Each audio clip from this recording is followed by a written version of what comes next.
भावी पुरोहितों यानी पुरोहित बनने वाले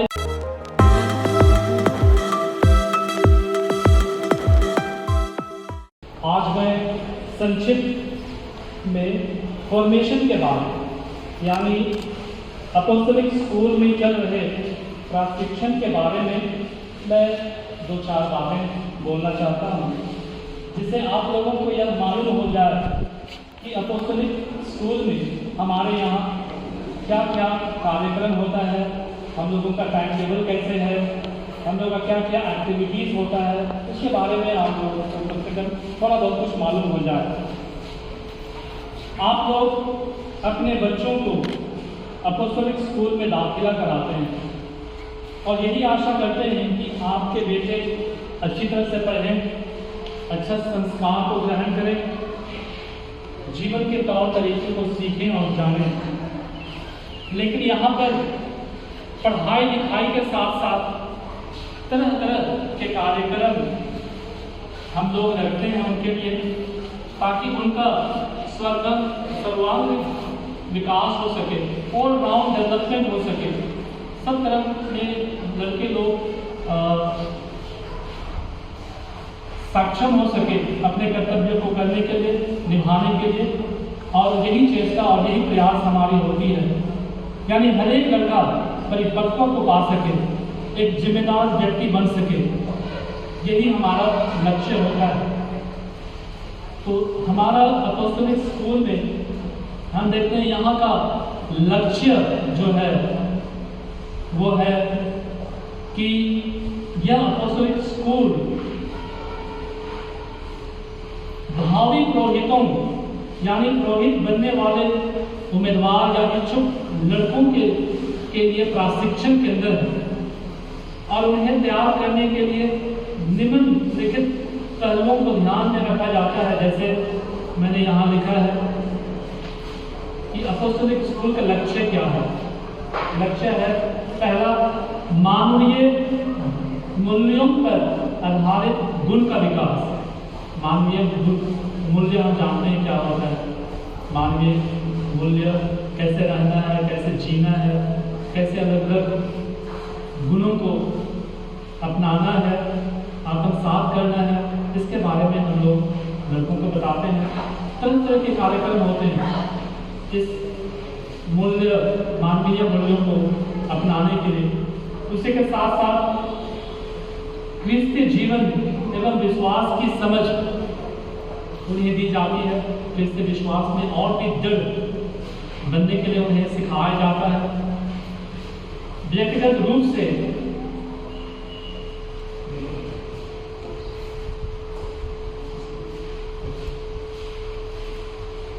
व्यक्तिगत रूप से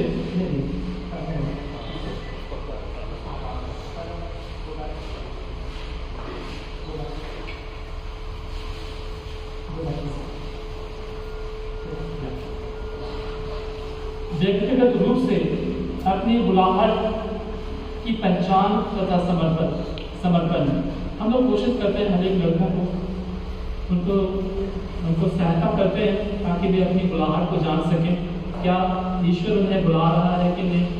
या हम अलग अलग माध्यम से, चाहे वो प्रवचन के माध्यम से हो, क्लास के माध्यम से, हम लोग कॉन्फ्रेंस बोलते हैं उसके माध्यम से, बहुत से फादर लोग, ब्रदर लोग, अन्य धर्म समाज के भी आते हैं, वे बुलाहट के बारे में बताते हैं, बिशप आते हैं, वे भी बुलाहट के बारे में बताते हैं, ताकि हमारे लड़के अपने बुलाहट को पहचान सकें और धीरे धीरे अपने आप को समर्पित कर सकें इस जीवन के लिए। चौथा नंबर है बुलाहट के जीवन को स्वीकार कर अपने उत्तरदायित्व को ग्रहण करना। तो धीरे धीरे उनको धीरे धीरे पता चल जाता है, एहसास हो जाता है कि सच में ईश्वर उन्हें बुला रहा है और धीरे धीरे वे अपने आप को त्याग करते हैं, अपने उत्तरदायित्व को समझते हैं कि कैसे हमें आगे बढ़ना है, कैसे हमें रहना है। और पांचवा है सामाजिक एवं सामुदायिक जीवन का आभास करना। एक होता है कम्युनिटी लिविंग, एक साथ हम लोग रहते हैं, एक साथ काम करते हैं, एक साथ हम लोग जितना भी काम होता है एक साथ खेलते हैं। उन्हें समुदाय में कैसे रहना है, कैसे जीना है, उसके बारे में भी उन्हें बहुत कुछ बताया जाता है। तो हर एक बिंदुओं पर अलग अलग कार्यक्रम हमारे लड़कों के लिए रखा जाता है।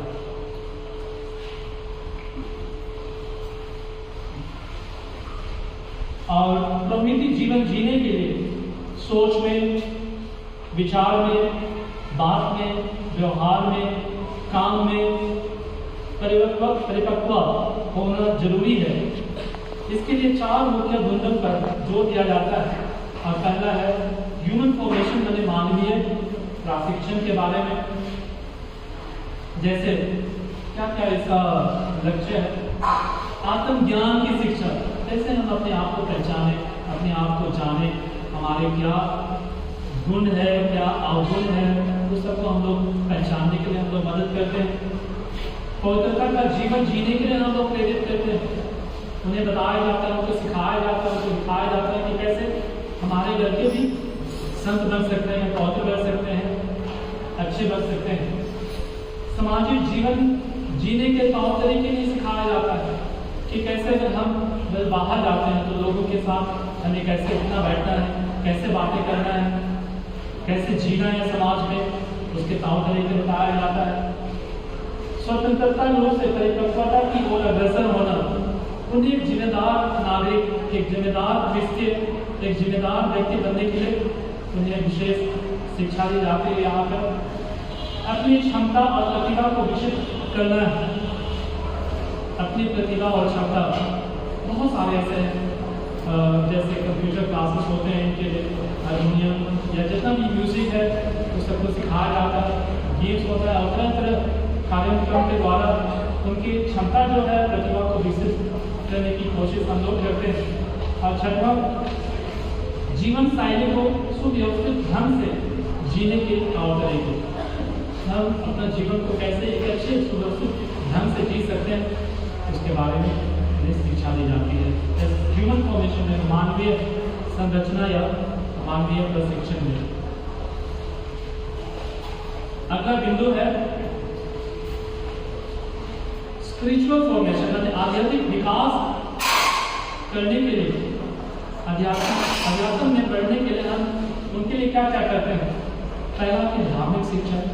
बहुत सारे हमारे लड़के लोग गांव से आते हैं, गांव स्कूलों में कभी कभी धर्म क्लास होती है, कैटेकिज्म होती है, नहीं भी होती है, परिवार में लोग सिखाते हैं, नहीं भी सिखाते हैं, लेकिन पुनः यहाँ पर हम कोशिश करते हैं हमारे लड़कों को धर्म शिक्षा, धर्म का ज्ञान देने के लिए, कैटेकिज्म देने के लिए। बुलाहटी जीवन के बारे में विशेष जोर दिया जाता है कि पुरोहिताई क्या होती है, पुरोहिताई जीवन क्या होता है, बुलाहटी जीवन क्या होता है, उसके बारे में उन्हें बताया जाता है। आध्यात्मिक परामर्श और व्यक्तिगत मार्गदर्शन, स्पिरिचुअल डायरेक्शन हम कहते हैं, और व्यक्तिगत मार्गदर्शन, जैसे हम लोग देखते हैं कभी कोई लड़के लोग गलत रास्ते में जा रहे हैं, लड़के ठीक ठाक से अपोस्तल में नहीं रह रहे हैं, हम उन्हें बुलाते हैं अलग से, उन्हें बताते हैं कि बेटा अगर तुमको यहाँ रहना है तो तुम्हारे कुछ असूलों के अनुसार तुम्हें अपने आप को ढलना है। तुम ये सोचो कि तुम क्या बनना चाहते हो। इस प्रकार से व्यक्तिगत मार्गदर्शन भी दिया जाता है और सामूहिक मार्गदर्शन भी दिया जाता है। और आध्यात्मिक परामर्श, हमारे अपोस्टलिक स्कूल में 2 फादर हैं, फादर जेम्स एंड नेल्सन हैं, जो कि लड़कों की आध्यात्मिकता के बारे में विशेष जोर देते हैं और ध्यान देते हैं। बाइबल प्रति आध्यात्मिक पुस्तकों का अध्ययन, बाइबल के अध्ययन पर भी बहुत जोर दिया जाता है ताकि लड़के अच्छी तरह से जाने, बाइबल जाने, यीशु के वचन को जाने, और आध्यात्मिक पुस्तकों को भी अवेलेबल किया जाता है ताकि उन लोग उसको पढ़ सकें, जाने और समझें। आध्यात्मिक किताब पढ़ने से मतलब संतों का किताब, अच्छा किताब, धार्मिक किताब, पवित्र यूकरिस्ट और अन्य भक्ति पर जोर दिया जाता है। पवित्र यूकरिस्ट रोज होता है और उसी के साथ साथ अन्य भक्ति, नामधन का भक्ति हो, नवीना का प्रार्थना हो, संतों का भक्ति के बारे में, अन्य भक्ति जैसा डिवाइन मर्सी के बारे में, एक्सेट्रा, अन्य भक्ति के बारे में उन्हें ज्ञान और पुस्तक उन्हें जोर दिया जाता है। शुद्ध और अच्छे अंतःकरण का निर्माण किया जाता है। शुद्ध और अच्छे अंतःकरण, एक अच्छा अंतःकरण, हमारा अंतःकरण अशुद्ध भी हो सकता है, लेकिन कैसे हमें शुद्ध रखना है, अपने आप को कैसे हमें शुद्धता की ओर ले जाना है, उसके बारे में प्रशिक्षण हमें दिया जाता है। और तीसरा,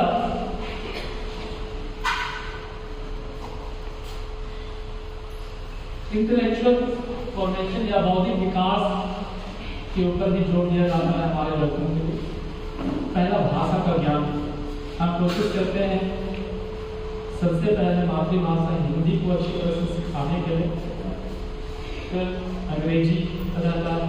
भाषा का ज्ञान होना, अगर किसी को पुरोहित बनना है तो दोनों भाषा का ज्ञान होना बहुत ही अनिवार्य है।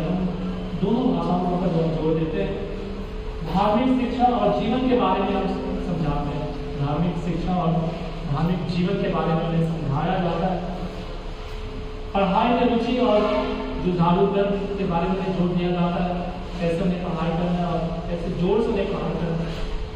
जीवन और घटनाओं को आलोचनात्मक दृष्टिकोण से कैसे हम देख सकते हैं, आलोचनात्मक दृष्टिकोण से।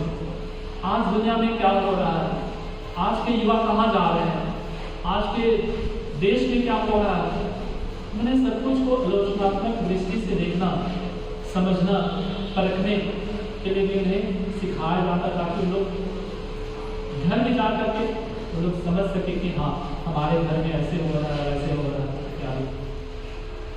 व्यवहारिकता बुद्धि का विकास, कॉमन सेंस पर बहुत ही जोर से दिया जाता है। कुछ भी कॉमन सेंस कहने का मतलब कि अगर यहाँ पर कुछ उटपटांग वस्तु है, क्या हम उसको देख पाते हैं, तो उसको हटाना चाहिए, उसको यहाँ से दूर करना चाहिए। तो वो सब व्यवहारिक चीज़ों के बारे में बताया जाता है। व्यवहारिक बुद्धि का विकास करने के लिए हमें हेल्प किया जाता है। विचारों को प्रकट करने की क्षमता, टॉपिक रहता है, बहुत सारे ऐसे प्रोग्राम होते हैं,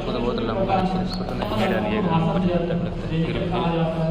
छोटे छोटे टॉपिक पर जो बच्चों को कहा जाता है अपना विचार व्यक्त करने के लिए कहा जाता है, और ये सीखते हैं कि कैसे अपने विचारों को व्यक्त कर सकते हैं। आगे,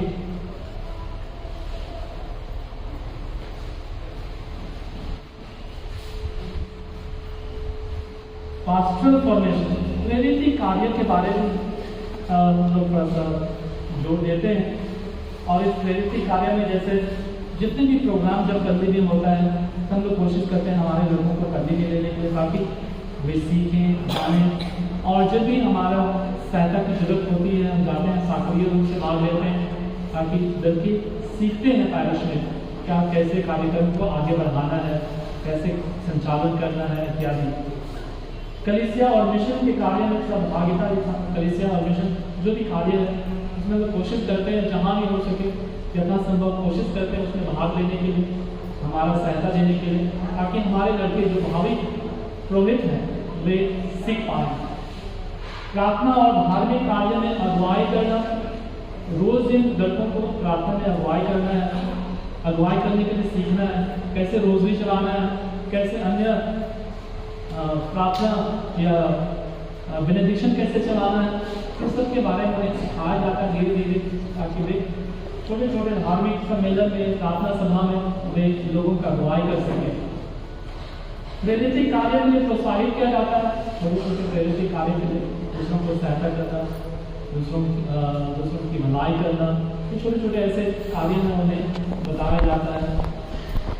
धर्म प्रांत के अंतर्गत टिप्पणियों के इतिहास का ज्ञान होना, हम बीच बीच में साधुओं को बुलाते हैं, आते हैं, साधु लोग आते हैं और यहाँ लड़कों को हमारे धर्म प्रांत की शुरुआत कैसे हुई, कौन आया, कौन मिशनरीज लोग आए और क्या काम किए, उसके बाद कौन आया, इस प्रकार का ज्ञान लड़कों को दिया जाता है, ताकि वे धीरे धीरे ये रांची धर्म आर्चडायसिस के बारे में फिर उन्हें पता होने लगता है कि हमारे डायसिस में कितने पैरिशेस हैं, कितने फादर लोग हैं इत्यादि।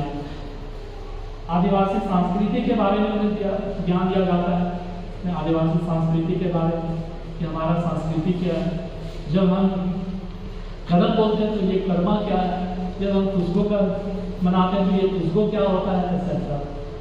तो इस प्रकार हम देखते हैं उनका प्रशिक्षण केवल पढ़ाई लिखाई में ही नहीं, लेकिन इन सारे बिंदुओं पर हम लोग कोशिश करते हैं अलग अलग कार्यक्रम रखने के लिए लड़कों के लिए, ताकि वे अपने जीवन में परिपक्व बन सकें, अपने जीवन में जिम्मेदार बन सकें और एक अच्छे पुरोहित के रूप में वे आगे बढ़ सकें।